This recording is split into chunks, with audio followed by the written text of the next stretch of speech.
Sketch the graph of each linear equation. In part A, we're given an equation in slope-intercept form.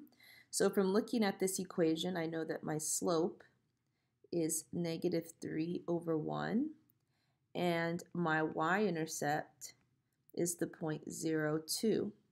So I always start with my point. So if I'm graphing part A here, the point that I'll start with is my y-intercept at 0, 2. I'm starting here. And then I'm going to use my slope to step down 3, 1, 2, 3, and right 1. I'm going to go down 1, 2, 3, right 1. And then also I can go back this way, left 1, up 1, 2, 3.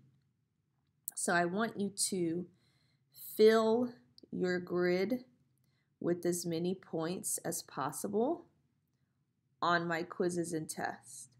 So if you can fit multiple points following your slope, you should graph all of those points.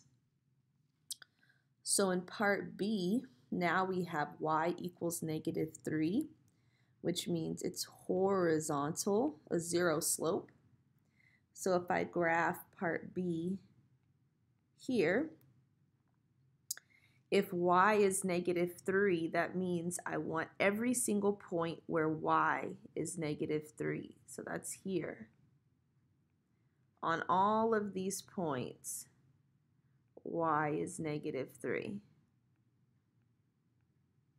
And so I can connect those points with a horizontal line.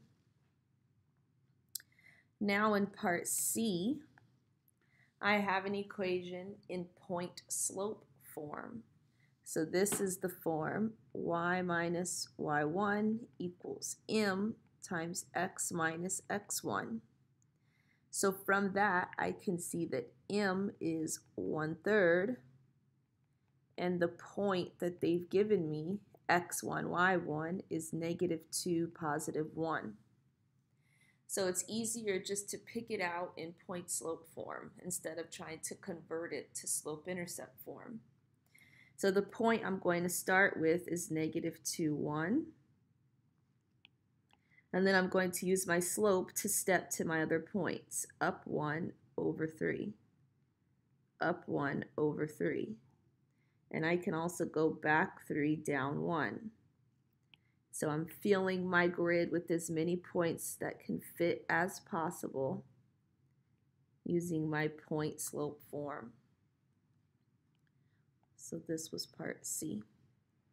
So lastly, I have part D, x equals -1. I know this is a vertical line. And the way I think of it when I graph is I want to plot every point where x is -1. X is -1 here, here, here, here, right? All of these points, every single coordinate here has an x value of -1.